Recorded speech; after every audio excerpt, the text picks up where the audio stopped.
Hello, world. What separated your deep ball from everybody else? My deep ball, it has a little secret sauce to it, man. Never get too high, never get too low, but just keep moving. The whole story is Carlos never beat me in any kind of sports in high school. Welcome to the Orange is the New Black podcast. I'm your host, Ace Boogie, joined by my co-host, Zim. Zim, say what's up. Hello, world. We are here. Civil War, Part 2. This is the moment that all of the Bengals Nation has been waiting for as we come to the end of this.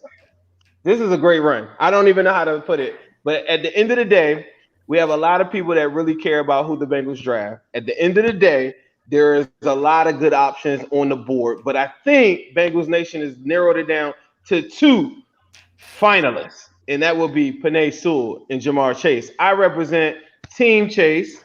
And Ace, you represent who? What's that guy's name? Team Sewell. You already know. I almost forgot his name, bro. I'm sorry. Oh my god! But the disrespect. What we're going to do is get right into it, and we want to just jump right into this. And I think, Coach, since you just had some really, really good news, congratulations on the news. I want to start you off as a member of Team Sewell. As we talk offline just now, a proud member of Team Sewell. Congratulations. Tell everybody how you're doing tonight, and then you could get right into why you think the Bengals would be better off drafting drafting Penei Sewell over Ja'Marr Chase. Okay, I'm glad you got his name right because I know you're a fan, first of all. I am excited because I'm now part of the Tennessee State University Tigers, Go Blue, with Eddie George. Very excited to assist him and help the staff become all we can become and go win football games. Now on to the Bengals and Penei Sewell, as you said. Listen, when you get the Bengals, where are the struggles at right now? It is in the offensive line. When I was last in Cincinnati, we had a very dominant offensive line. Andrew Whitworth, just to name one. Andre Smith. You're talking about some book and tackles, okay? The guards, who were they? Anybody know? Clint Bowling. Go ahead. Bowling Zeitler. Give me another one. Kevin Zeitler, some dogs, for real. Yeah. Some real guys that knew how to hunt. Now, when I think of the Cincinnati Bengals line right now, can you name any of those players? Them said he couldn't think of the names. Listen. When I think of it's hard. You know, I'm just being honest. But if you add Penei Sewell to this group, you now are starting to have an offensive line that can protect the number one franchise player, in my opinion, in all of football. His name is Joe Burrow. So we want to keep Joe Burrow standing. Now, I understand we can throw to these pretty guys on the outside. We already have some of those guys. Mm-hmm. T. Higgins, Tyler Boyd. I mean, they got some guys. But we don't have anybody we talk about that can protect so those guys can catch the ball. So I'm Penei Sewell all the way. We've heard that before. A lot of scare tactics. Oh, please. Scare tactics. Is this just common sense? He wasn't even using a scare tactic there. He was just using facts. You can say Joe Burrow got sacked a bunch of times, and it's a fear tactic now. It's one that he got sacked a bunch of times, and he got hurt. Right. Okay. So with that said, let me rephrase that. The beginning of the scare tactics to talk about guys that maybe we don't know about 100%, or maybe they aren't Whitworth level. I get it. Some of us want Hall of Famers, all 5. I guess I'm not sure, but I'm gonna kick this right off to my man Matt Minich, who is now a member of Team Chase. Because early on, if I remember correctly, I think you were a little bit in between. But now that we are in, what is this, April 13th or something like that? Today, talk to them, or how would you respond to you? That works. They flipped you like that? Yeah, how does that happen? What is? I've gone back and forth, and look, I mean, like Sewell is he did some very exciting things. And you watch that film, and look, the idea of pairing Sewell with Jonah Williams, whoever you want on the right, whoever you want on the left, like two just athletic guys like that, athletic freaks like that who can move around. There's definitely a huge advantage to that. But at the same time, I look at Ja'Marr Chase, and you look at number one, and Evan can back me up with some numbers on this, I'm sure. But like, what is Joe Burrow really good at? Like throwing those back shoulder balls. He's like one of the best in the league at those passes. And Ja'Marr Chase is incredible at making those catches. So you're pairing strength to strength, and like just about the fit between those two players, like which is, to me, has nothing to do with the fact that they spent some time together at LSU. It's just that they are good. Their strengths line up with each other, so they're a great fit for each other. And I think Chase has very underrated speed, in my opinion. Like we act like he's not fast, but he gives that component to the offense as well that they're looking for, that they need. The O-line needs to be addressed. Obviously, that is a huge priority. That's something that needs to be taken care of in a major way. But I just think that the fit for Chase is so incredible. It's just such a perfect fit for what they do and for what Burrow does best, that I think you got to go for it.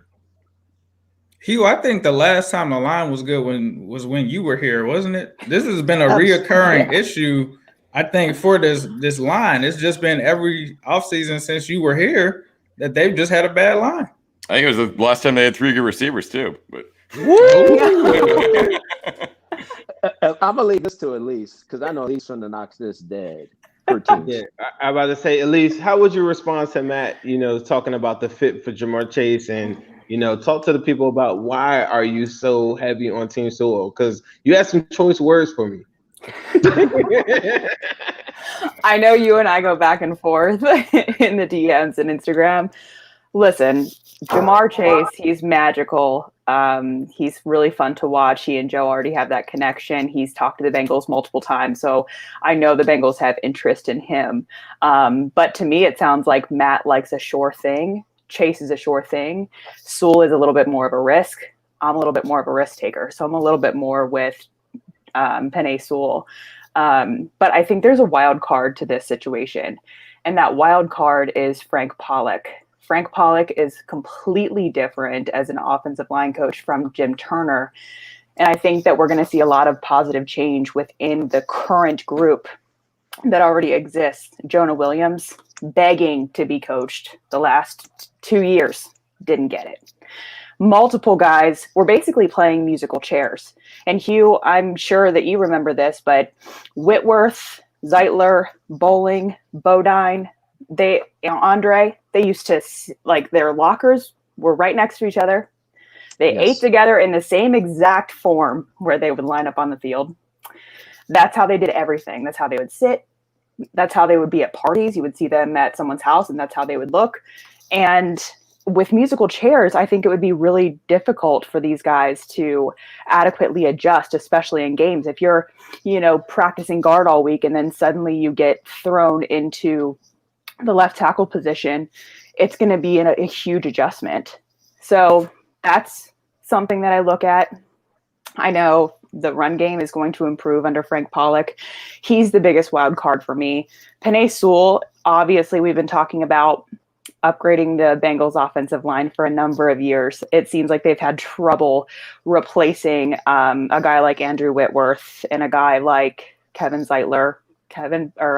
Bowling retiring was a huge blow to Zach Taylor in 2019. So I think they just need a massive upgrade. We've been talking about this for so long. I'm tired of talking about this. I'm tired of talking about the offensive line. I'm also tired of watching the Bengals lose. I'm tired of watching Joe Burrow on his back game after game. I'm tired of watching them turn one-dimensional. I'm tired of them not committing to the run. I think if they protect Joe Burrow, protect the franchise, we'll see fireworks go off in Cincinnati. Yeah, that was a great point, Elise. And I think Kevin Zeitler's almost been on every AFC North team since the Bengals have had a good offensive line. That's how long AFC North recognizes how good he is, and they're like, "Yep, come on over here, protect my quarterback." in Elise's point, though, she did say Frank Pollock is there, and I think there's He's something the to be wild said card. with it. But I believe that he will help out a lot of those guys play to a different level that they weren't playing to before. Also, you said that Panay is probably more of a wild card than a sure thing with Jamar Chase. I think if you're tired of losing, you need more of a sure thing.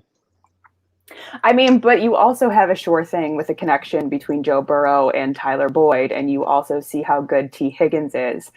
Those are two sure things, and he's not gonna have a problem throwing to either one or connecting with either one of those guys.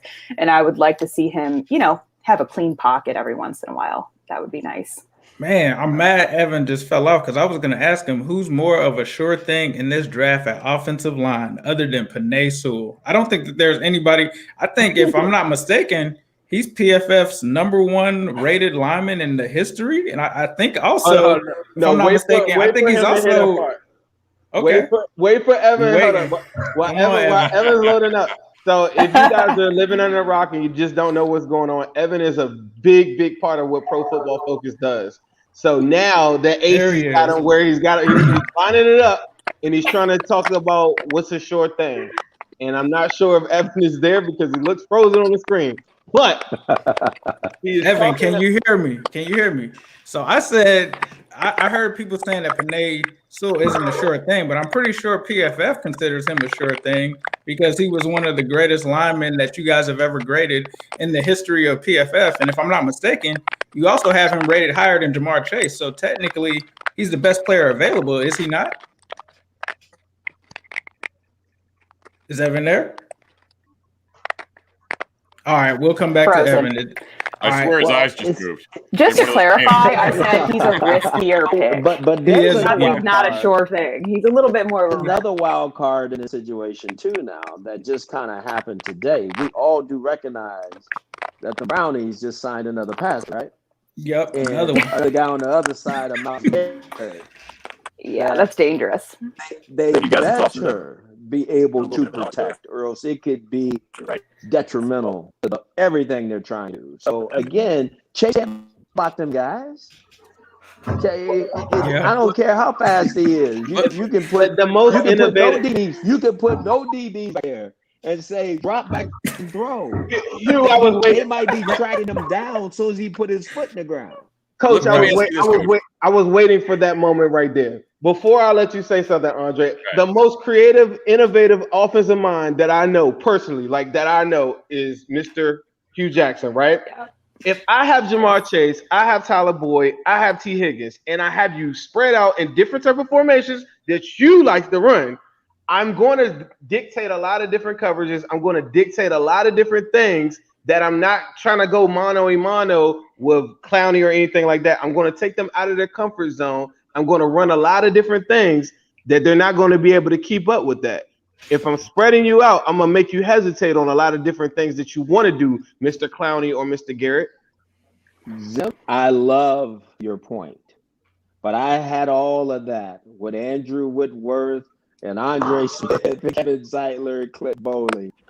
Those guys were the key to it all. I'm being very honest with you. Without those guys, I couldn't do what I do. So I appreciate what you're saying, and you can only as creative as your players are. So I'm just concerned when we get ready to take this franchise quarterback, who I think is one of the best players in the National Football League, and putting behind a line, and Coach Pollock is phenomenal, but he's only as good as the players he has. And he'll make some guys better, but he needs some real talent. Got to have talent in the National Football League, coach, that have a chance to be good. So there is some talent there, but boy, they can really upgrade it by taking a very good offensive lineman and really make it. If I'm Joe Burrow, I'm standing out, I'm kicking down the door, I'm sending messages, emails, everything. I need an offensive lineman. So Hugh, you also knew about Myles Garrett as well. So if you have to take somebody to tango with that man, can you just throw any old guy at him? You just want to throw whoever at him? Oh, no, you cannot do that. You most certainly can't do that. You're not going to throw any old guy at Jadeveon Clowney either. You can't do that. Coach, let me ask you this, though. So with the offensive line, and this is something actually like Daniel Jeremiah earlier today tweeted out something about how defenses will focus on the weakest part of the offensive line. I actually think in Cleveland, Joe Woods does a great job. The other people on this podcast will remember he was the guy that I wanted for the Bengals defensive coordinator when that job was open. I think he did a great job of moving around Myles Garrett last year, creating matchups for him. Last year, the Bengals, we all talk about Bobby Hart, but they have more problems in the interior of the line. So, Penei Sewell is like maybe 1/4 of fixing that problem.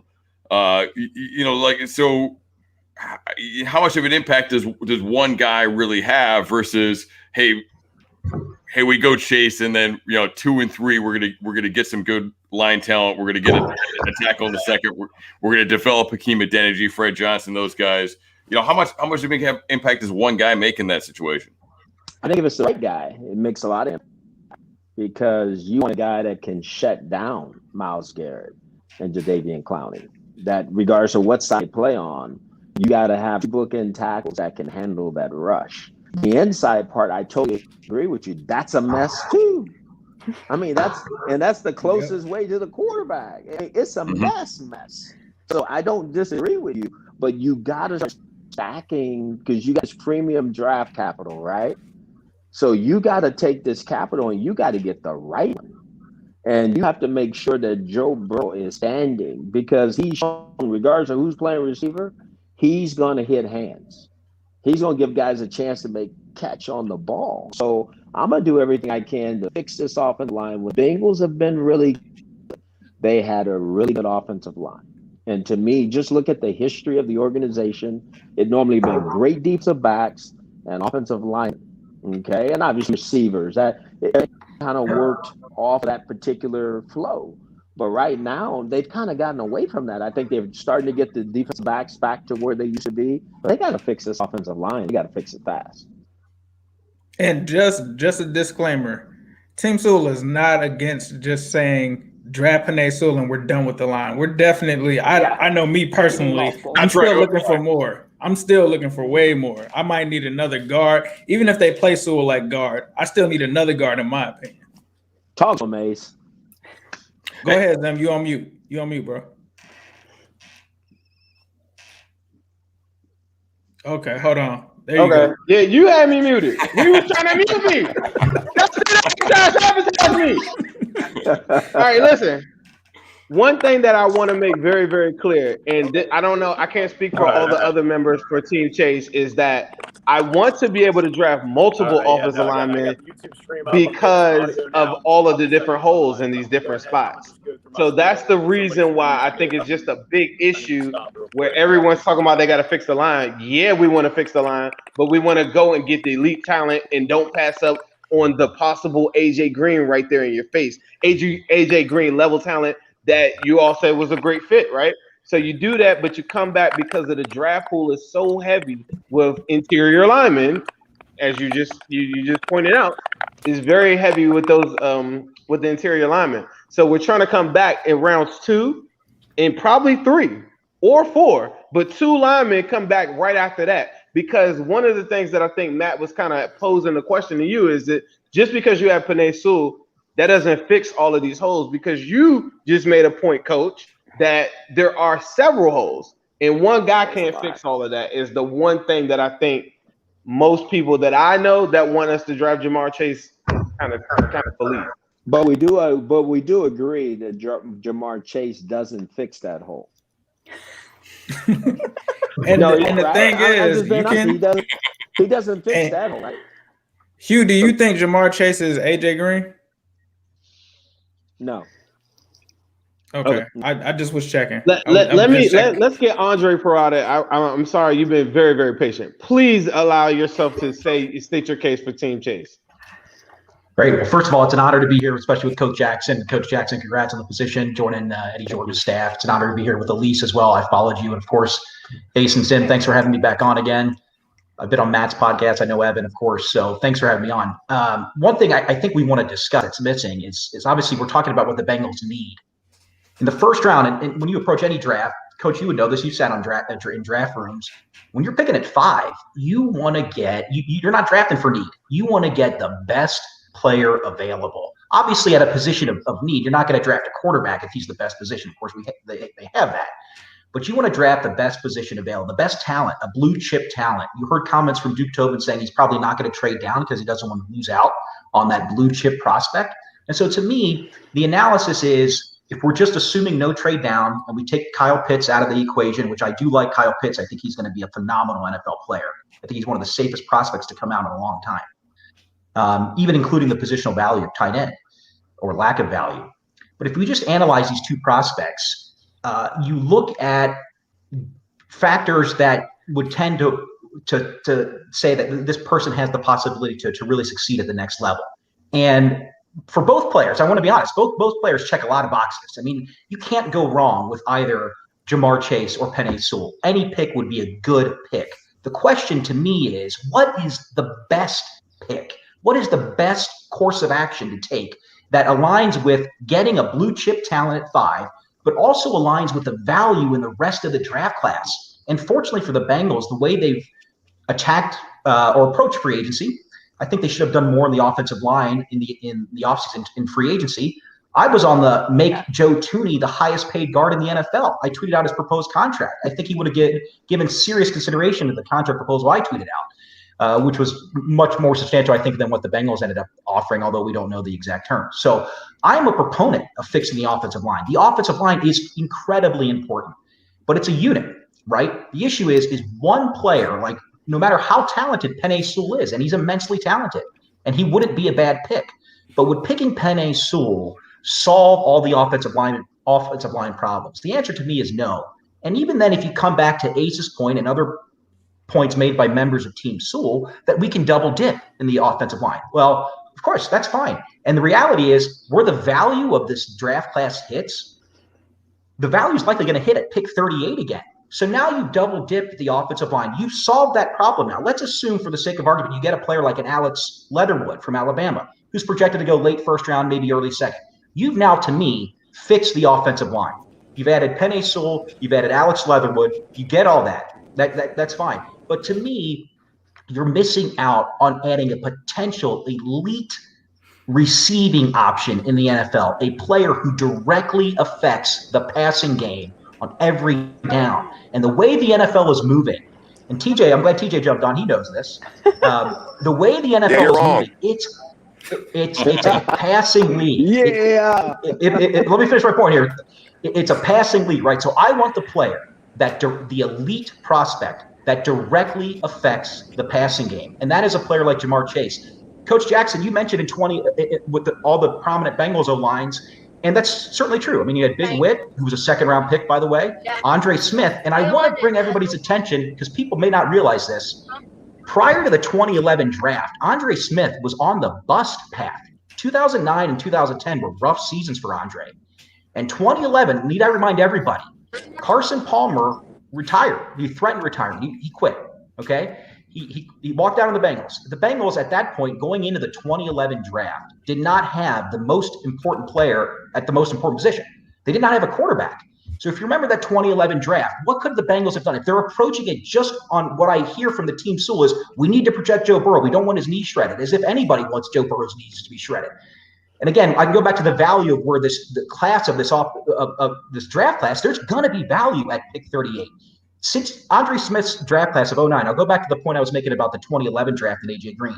But since Andre Smith's draft class of 2009, there have only been there's been one time where there have been at least 7 offensive tackles picked by pick 38 where the Bengals picked. And that was in 2019. There were 7 offensive tackles picked. I count at least 10 offensive tackles that I would be more than comfortable with at pick 38, assuming, let's say, that they hit the high water mark again and there are 7 offensive tackles taken by pick 38 or pick 37 when the Bengals go on the clock for 38. The bottom 3 offensive tackles that I'm talking about are in no order, but like a Liam Eichenberg from Notre Dame, a Dylan Randus from North Carolina State, and maybe like a Jalen Mayfield from Michigan, who maybe projects more towards guard because he didn't test that well at Michigan's pro day. But I'd be fine with any of those. And that's not even mentioning any of the stud interior offensive linemen that are likely going to be there at 38. A Landon Dickerson, a Creed Humphrey, potentially a Wyatt Davis, although Wyatt Davis, I think his value hits more in the 3rd round. But I want to tie it back into 2011 because what Coach Jackson said, which is very important. The Bengals historically, you can go back to the 88 season with Munoz and Montoya. You go back to the 05 season with, Pittsburgh won the Super Bowl, but we would have beat Pittsburgh in that game. I'm not saying the Bengals would have won the Super Bowl, but the Bengals beat Pittsburgh if Carson Palmer's knee doesn't get shredded.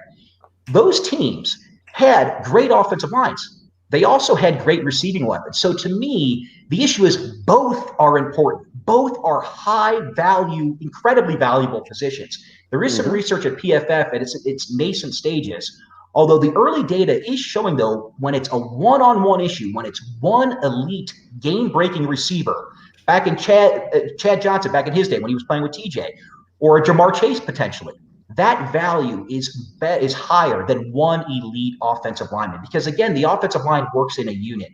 And to me, when you marry that with the strength of this draft class, which luckily for the Bengals happens to be offensive line, I think you get the best value by adding the elite receiving target who checks all the boxes, right? The kid was 19 years old. In that national championship game, he abused a guy by the name of A.J. Terrell. A.J. Terrell was a 16th overall pick in last year's draft. A.J. Terrell had a decent rookie year. He had a very good rookie year, and he projects to have a very good career. He abused a top 10 pick, C.J. Henderson. Abuse may be a strong word, but he had a great game against C.J. Henderson, a cornerback from Florida who went pick number 9. He also had a great game, I think it was against Trayvon Diggs in the Alabama game. Diggs was a second-round pick, but Diggs had a good rookie season for Dallas. He did struggle a little bit against Cameron Dantzler. Maybe his length gave him a little bit of issue, but okay, he's 19 years old. He struggled a little bit against one guy.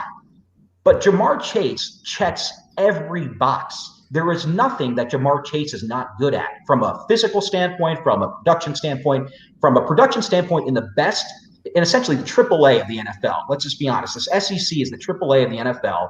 Jamar Chase was a dominant player. And then you have the Burrow connection, which to me is not the determinative factor, but it is nice icing on the cake that they've actually shown that. Like when the Bengals scouted every pass of Joe Burrow, they saw every reception of Jamar Chase. So the scouting report was they have it right here. They've seen the production. And so what I guess I'll say is, the final point, I apologize for going on longer than needed. I think the way the class works out, the best course of action here would be to get that elite receiving option and then to come back in 38, and potentially then at 69 in the third round and load up on your offensive line. As everybody's identified, the real weakness with the Bengals offensive line have been the porous guard play, the interior line. They did sign Riley Reif. Riley Reif is a good player. He's advanced in age, but I think he can give you a year, possibly even more on a smaller extension. So he can be a viable option. Jonah Williams, I think, has all the makings to be a good left tackle.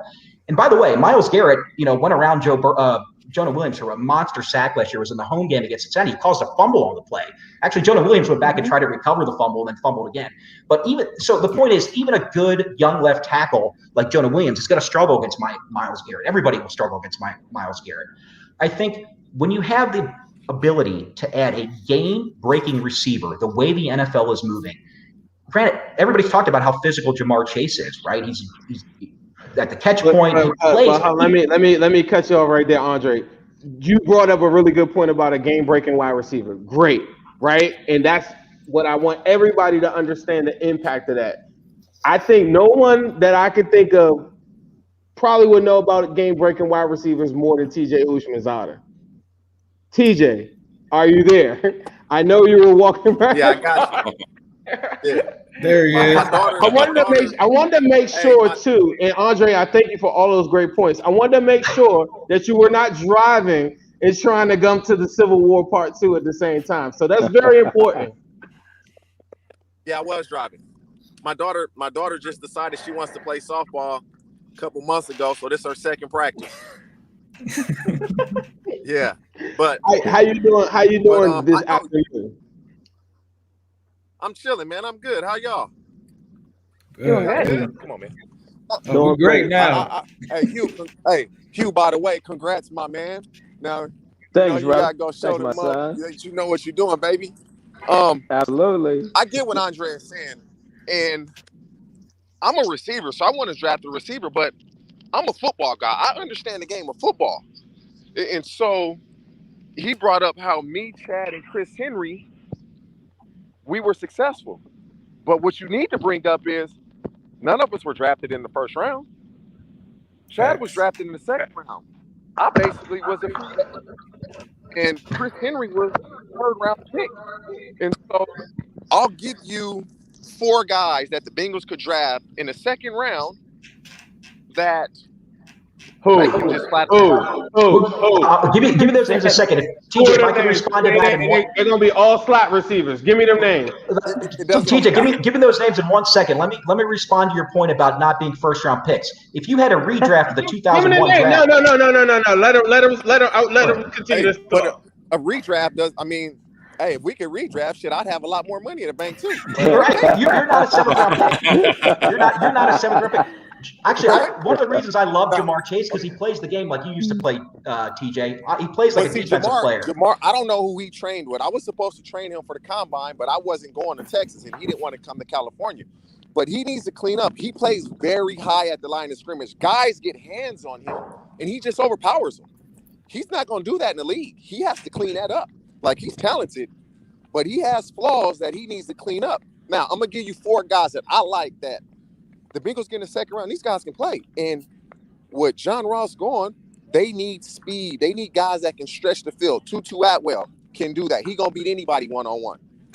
Rondell Moore, he can do that. He's going to beat anybody one-on-one.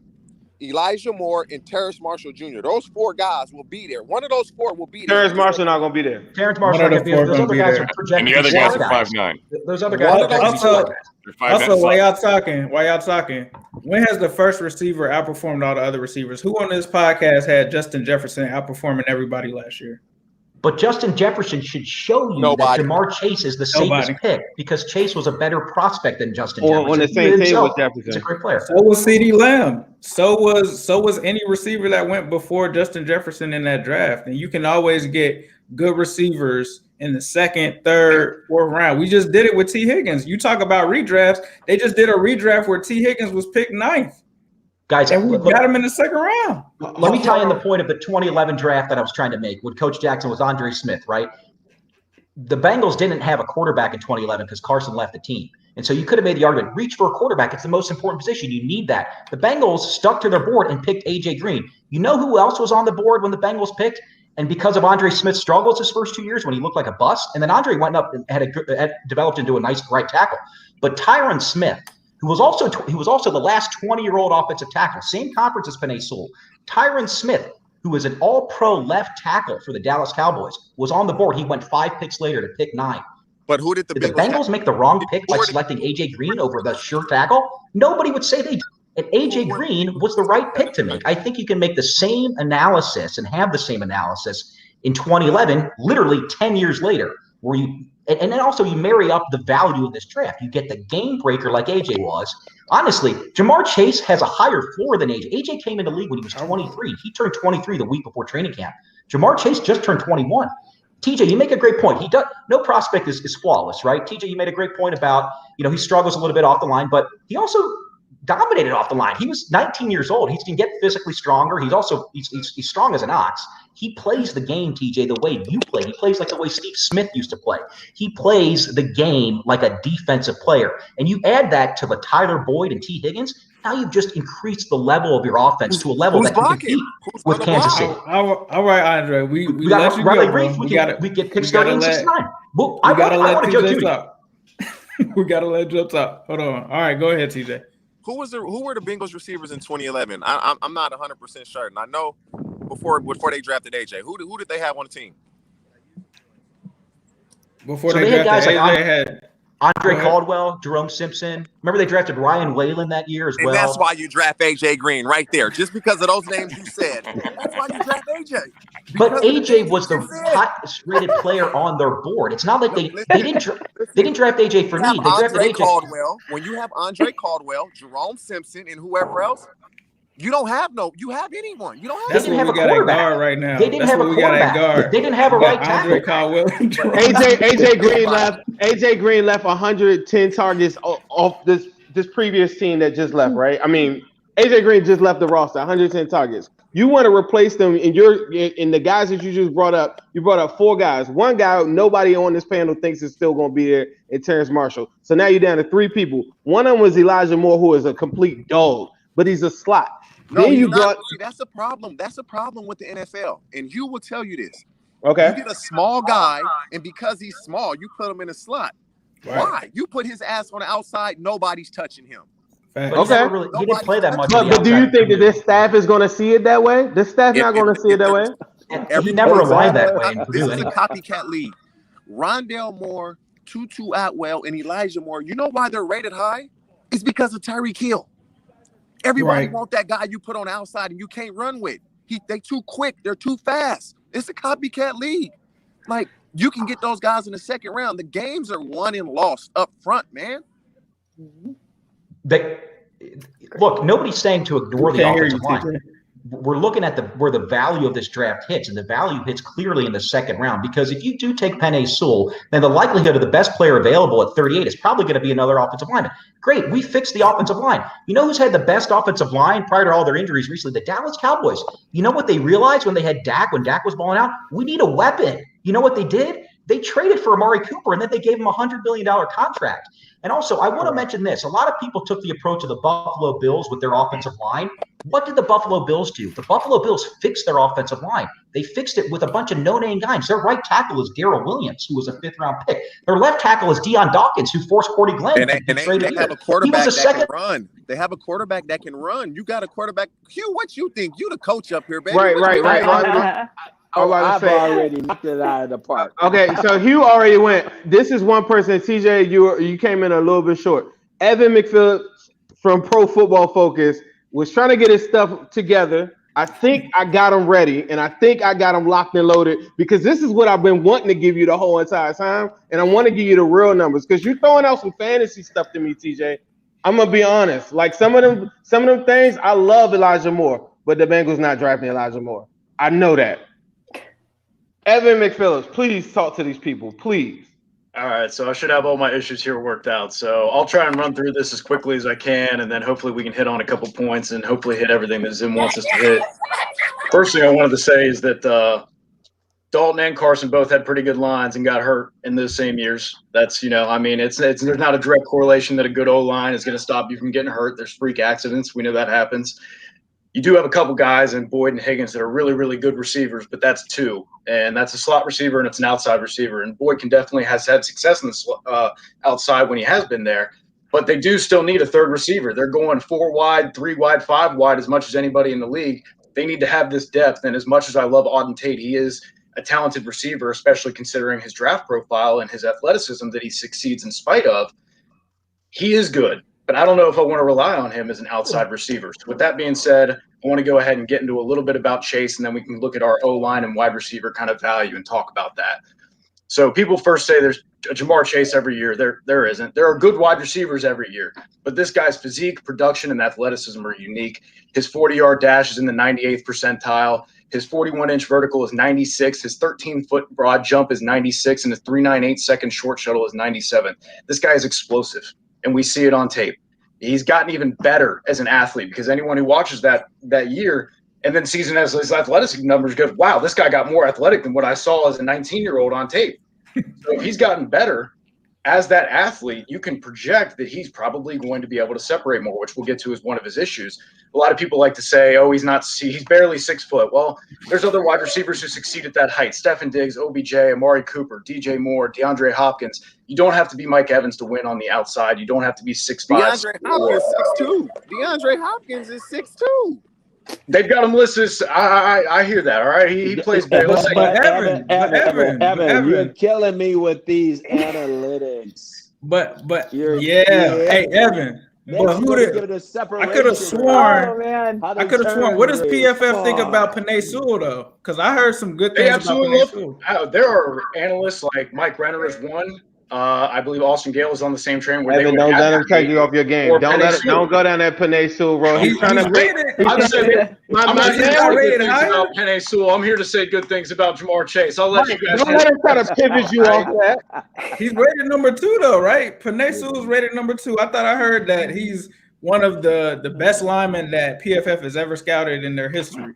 He's exceptional. He's an exceptional prospect. But I'll get to that point too, where I talk a little bit about how top tackles aren't always the top tackle from that draft that we're looking at, and how often is that coming into play. So another thing, Jamar Chase, knock on him, he's not as shifty. Well, He may not be that sudden quick, but he still forces mixed tackles through his strength. He is great at reading leverage in the open field, destroying these tackling angles, and finding ways to pick up extra yards. He actually forced missed tackles at a higher rate than Jalen Waddle, Devontae Smith, Rashad Bateman, and Elijah Moore.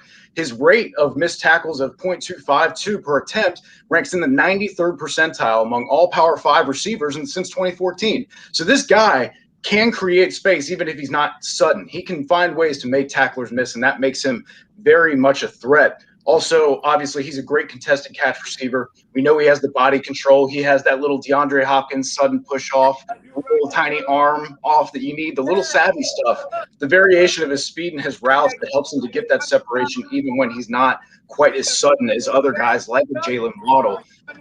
Looking at the wide receiver, you see these stable metrics that go year to year, right? And some of these most stable predictive metrics for wide receivers that we found so far are receiving grade, your receiving grade versus single coverage and zone, your separation, your yards per route run, ADOT, and largely YAC perception, right? So these are some really important indicators that'll tell you they're likely to repeat this year after year, right?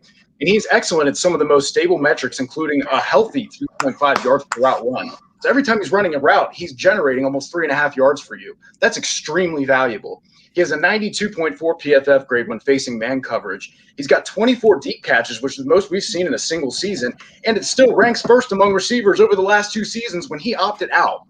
He's got an absurd 15 touchdowns coming from that far with just 1 drop on 36 deep targets. So one drop. Despite on those deep targets, 36 deep targets of 20 or more yards. So despite not having that traditional explosiveness, he finds ways to get open and he makes the most of all of his opportunities downfield. Now, I mentioned the separation concern, right? He ranks in the 51st percentile in separation among versus single coverage, which is not great, but he doesn't need to create 3 yards of separation. This is Evan, you are killing me, man. Get him, Hugh. Get him, Hugh. Evan, all right, Evan, for 1 second, because I'm gonna tell you right now. Evan, can he play or can he not play? God dang. And I want you to play. I don't think that guy can play. Would you run a 4.3 if you had the stopwatch at your pro day and not the actual stuff? Is that a real 40 time? I mean, there's scouts that are using the hand watch, brother. That's the time they're using. You know, I mean, you can speak to that, right? That's the time they're using when they look in the draft room, right? Jamar can run. Jamar can run, but it really I'm a receiver. But if you understand football, games are won up front, man. Like, this is baffling me. Games are won up front. Trenches. Well, can I talk a little bit about maybe O-line and wide receiver? You guys are talking about. I'm gonna let you guys in on a secret. Everybody talks about how fast he is. I'm gonna give you an analogy that I tell my guys when we train, and y'all gonna steal this shit too. So give me credit when you steal it. If you have the fastest car in the Indy 500 and you crash on the first lap, does it matter how fast you are? Nope. It doesn't matter. If you can't decelerate and create separation, it doesn't matter how fast you are. PFF, y'all don't do that. I just gave y'all free games. Y'all gonna steal it too. And so you have to be able to decelerate. You have to be able to create separation. That's why guys like Troy Williamson, who was 6'2", 210 pounds, ran a 4.31, couldn't play. He couldn't decelerate. You have to be able to decelerate, create separation. I can be as fast as I want, but when it's time to turn left, if I run into the wall, I'm out the race. The one thing I will say is I feel like Evan was making a strong case on why Jamar Chase is on paper, analytically, the correct pick, right? But more so what I'm looking for is for him to state the case for the pool of offensive linemen that are in the draft that y'all are totally ignoring by just saying, I have to have Panay. I have to have it at number 5. Rashawn Slater. It could be either look, the same way, TJ, the same way you just came with the 4 dudes. You got 4 dudes. That's it. I got 12 dudes that would start at guard in the second and the third round. Same. But they're all working the interior. Not all of them are good run blockers. Not all of them are pass blockers. Not all of them I'm can going do to say both. this again, Zim. Can they block Myles Garrett and Jadeveon Clowney consistently? No. There's No. both guys who can't block TJ Myles Watt. Garrett. All Joe of those Williams dudes. could have blocked Myles That's Garrett what in you a got. couple plays.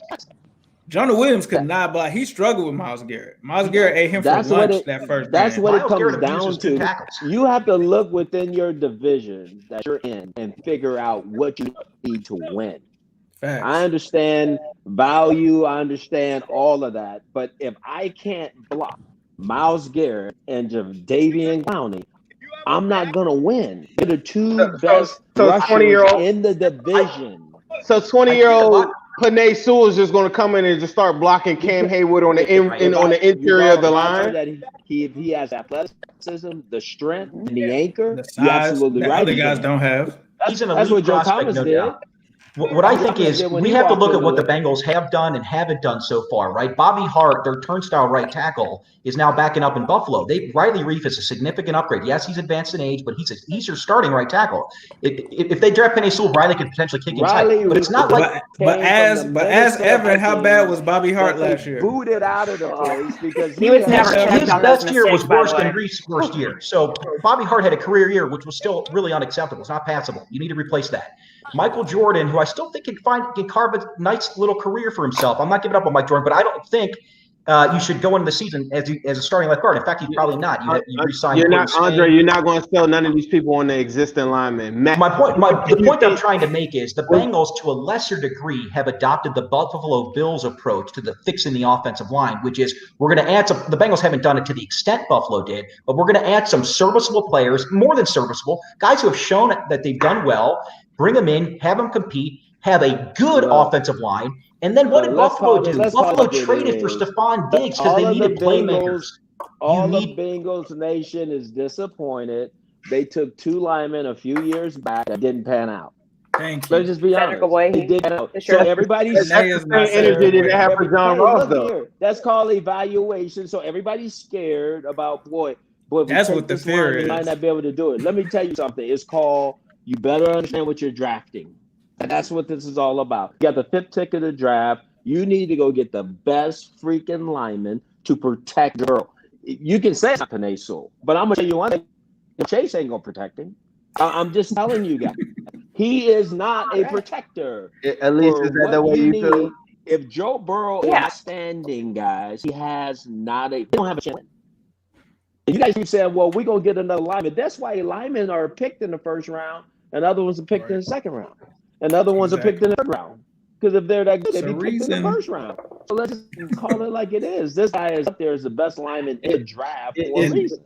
And the Bengals haven't had the chance, like you're saying, to pick the first best lineman. Cedric Ogbuehi, he wasn't the first lineman selected. Jake Fisher wasn't. Like, that's what you guys want. You want the leftovers. We don't want the leftovers. We want one of those top 2 guys. I don't want leftovers. I want the AJ Green. I want the best receiver. I want to be able to get. I want to get the very best thing in life. Anything that you can do where you can make yourself an elite at that particular thing. If I have the most elite wide receiver core and I can take off from day one with that, and then I'm coming back with multiple offensive linemen that had no business being in the first place. The same reason that we got T. Higgins is the same reason why I think I can get a Leatherwood, or I can get a Sam Cosmi, or I can get a Dylan Radins. I can get all of these guys that had no business being there in the second round this draft, which I couldn't have said in the year before or the year before that. The same thing doesn't work for wide receivers in this draft. If you pass on it and then you rely on who are the best wide receivers in this draft?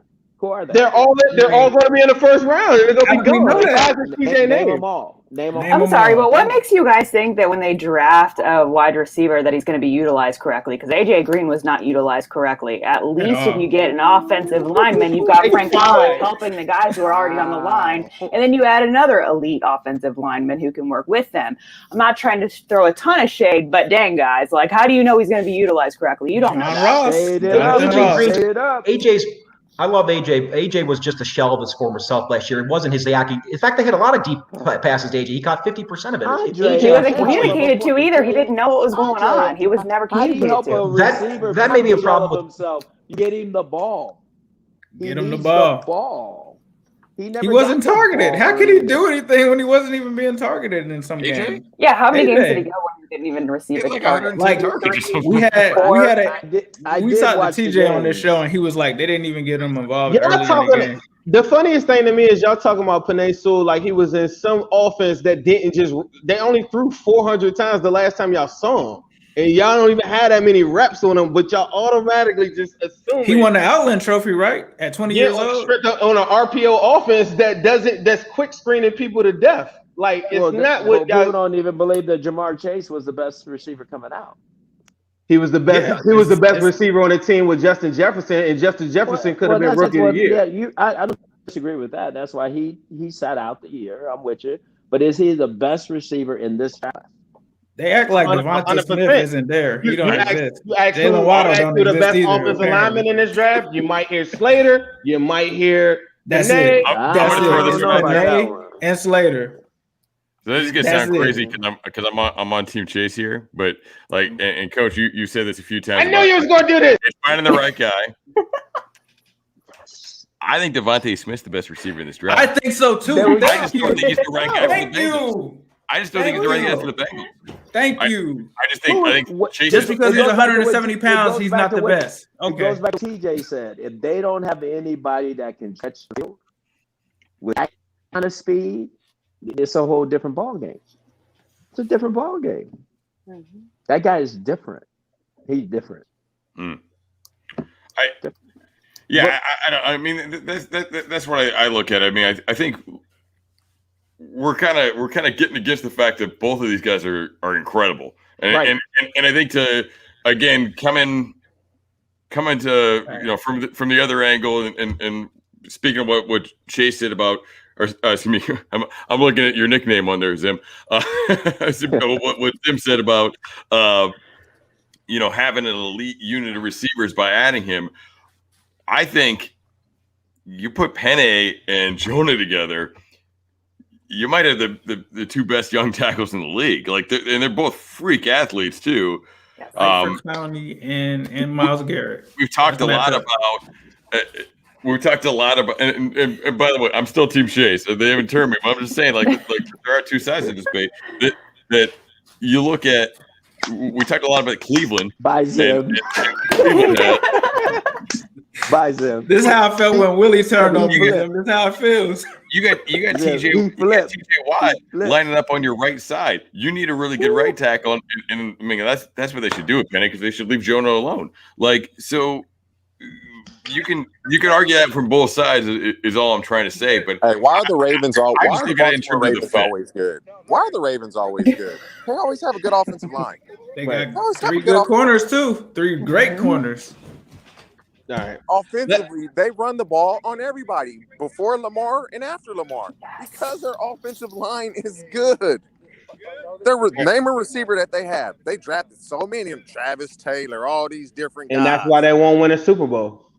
They've been trying to have weapons too this offseason. We the Bengals, bro. We just trying to get to the playoffs. Get to the playoffs and let's worry about that after.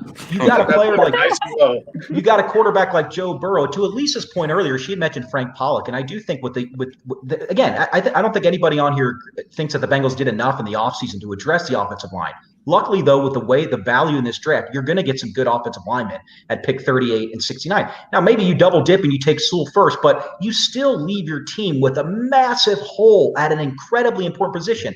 One thing I will say this about Chase, with his physical nature of play, TJ, I've mentioned this many times already, he plays the game like you play.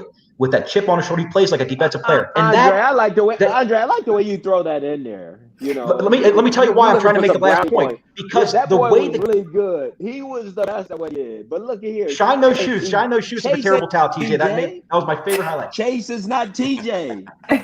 Chase ain't TJ. I'm just telling you, Chase ain't TJ. You can forget that one. It needs to be in the Bengals Ring of Honor. TJ, you need to be in there. But Jamar Chase is an elite prospect. Let me add, the point I'm trying to make with Jamar is with the way the game is played, and Coach, you know this, you were a wide receivers coach. Just FYI, my phone for some reason, I'm at 6%, so if it hangs up, just FYI. Last point. I appreciate your time already, man. I appreciate you. Can I just make the last point about, I haven't made the point yet. The way Jamar Chase plays the game, with the way games are officiated, a little hand check, a little defensive holding, a little legal contact is a 5-yard penalty, and it's an automatic first down. You know how many times Jamar Chase is going to extend drives by just drawing defensive But Andre, I will say this. I respect what you're saying, but that's going to be different for him when he come in this league. He going to have He's to shown earn it. that. That's not He's going to shown it league. against It's SEC different. competition, Coach. He's That's- already I shown don't it. care, He but that's abused not- that's AJ not gonna Terrell. be Go watch the given. championship game. AJ All Terrell's right. going to be a That's not good gonna be corner. given. He already abused him. He was 2 years younger. I think we've that's got. not Marlon Humphrey though, and that's not elite corners that are Marlon in the Humphrey was a league. Bama That's corner. not Trayvon Jalen Diggs Ramsey. That's not Jalen Ramsey. I think we've come to a good closing point in this whole ordeal. I feel like we both like the players. I think Hugh is kind of discounting my man Chase a lot. But I do think we all agree that we do like Penei Sewell and we do like Jamar Chase. Right. It's just people, some people want to get, offensive line fixed earlier. Whereas I think I'm team No, Chase. It's a necessity. I'm going to say this, Zim, and I'm going to leave it alone. Some people want Joe Okay. Burrow standing, and some people want Joe Burrow on his back. That's what. I want Joe Burrow flying. Let's just keep it real. Listen. All right, well, let me ask you this. What do you think, knowing what you know about the Bengals, Elise, and I want to go through everybody on here, knowing what you know, starting with Elise, who do you think the Bengals actually draft on draft night? I think I'm going to be disappointed they're going to take Jamar Chase. No, you're going to But cheer you know with what? us. I promise You know what? Marvin Lewis said this a million times. Don't worry about what you can't control. So I'm not going to worry about it anymore. Just not going to worry about it. They're not going to do what I want them to do. So, Coach Jackson, what direction do you think that they'll go in? Jamar Chase. Okay, Matt, what direction? I think it's gonna be Chase too. Andre, they brought in Reef. They didn't bring in any receivers. You know what I mean? Right. To Matt's point, and bear with me, I'm an attorney, so I bill by the hour. So I'm going to talk a little bit here. But it's going to be You got to close it out. We're already over on time. You got to like my brother. You got to tell them who they're going to pick. That's it's going to be Chase because get one bar. The only play that they made in the offseason for a receiver was the offer to Kenny Golladay, but Kenny Golladay, by all accounts, approached them. They've totally ignored that position. They need an alpha dog. They should. When Coach Taylor started, he had Damian Willis because AJ got hurt in training camp in 2019. Damian Willis started the opener in 2019. You go from Damian Willis, you say, Coach Taylor, here's your Jamar Chase. Your job may be on the line. Get yourself an elite receiving option. Go fix your offensive line in the later rounds where the value is. It's going to be Jamar Chase, and welcome aboard. Last thing. Thank you, us, for having me on. I do regret I do perceive this notion that some people on Team Chase will say, if they draft Jamar Chase, I'm going to be disappointed. If I'm clearly on Team Chase, I think he's the best player. I think he's the better prospect. I think, frankly, he's a better prospect, in my opinion, than Penei Sewell. But regardless of that, if they end up taking Penei Sewell, I'm going to be ecstatic because Penei Sewell is an elite prospect. You can't go wrong. So I just want to see some love for Jamar Chase, like the same way. Yeah, I want to see them embrace it too. Evan, what would you like to? What direction do you think the Bengals will go? I see them going with Chase. Okay. And based off of not any numbers or anything like that, can you just tell me briefly, without going to any numbers or whatever, just tell me why do you think that Jamar Chase could work on this offense based on the draft pool that is there in the second, third round, that is not a big drop off like Coach Jackson is trying to make it, and everybody believes him too because it's Coach Jackson. Well, look, all right. So PFF has 10 tackles listed inside the top 50 of their big board. So even if we assume that 7 or 8 of them go off the board by the time they come back around, you're still looking at guys with top 50 grades there. And though I say, yes, you want a first-round talent of offensive line, this is a deep class. So you're getting offensive talent of a first-round caliber in another year in the second round. People get too caught up in where a team picks someone as opposed to what their talent level is. And I actually looked, and in the last 5 seasons, now we're dealing with a small sample, the top 10 tackles in the last 5 seasons, it's not as much as you would think in terms of the top guy from that draft was the best or constantly was so good. I think there were 28 total tackles in the last 5 seasons that ranked inside the top 10 at some point, and only 4 of them were chosen first. 4 out of 28. So as sure as everyone was before the draft going, this is the best tackle. Luke Jokel and Eric Fisher, these guys are the best. Can't miss. They're so great. Right. There's only 4 of the guys in the last that were the first overall tackle taken. Now, there are more than half of them in the first round. Again, it goes back. You want a first-round talent. You don't need the top guy because you're not sure or as certain as we pretend to be about Penei Sewell, because he's an exceptional prospect, exceptional. PFF loves him, but we can't just sit here and be so certain and say that there's not a 40 to 50% chance that these guys end up busting. It's just the reality of the situation. And I think like Matt with Riley, signing Riley Reed, adding Pollock, re-signing Quentin Spain, and then counting on a healthy Xavier Su'a-Filo, they've left a wide receiver-sized hole on their roster right now, and it just makes sense for them to go that way based on how they've done this. And the last thing I'll add, Daniel Jeremiah tweeted earlier today that he was talking with a D-line coach, and the takeaway that they had for talking about offensive line was that it's more important that you have average guys as opposed to having really bad holes at certain positions and one good guy. You're going to game plan to attack their weak point on their offensive line. You want to be average at all positions. That gives you the best chance to have a successful O-line. The O-line unit is valuable. A specific O-lineman is less valuable. And we're not combating that. We're not combating that. But when you have Riley Reef and Jonah, that's supporting what you're saying. You're adding Penei Sewell to make an average line. Well, I don't think we're going to now where you're talking about putting him in a guard spot where you can get a guard for the third or fourth round, like a Ben Cleveland, or when you're looking at right tackles, the top 10 cap hit of a right tackle in free agency is an average of $11 million. But we're thinking about the entire NFL when we look at those numbers. What about the Bengals in the first round compared to the Bengals in the second round and the linemen that they've drafted? Not all 32 teams, because from second to the later round, they haven't been good at hitting on those linemen.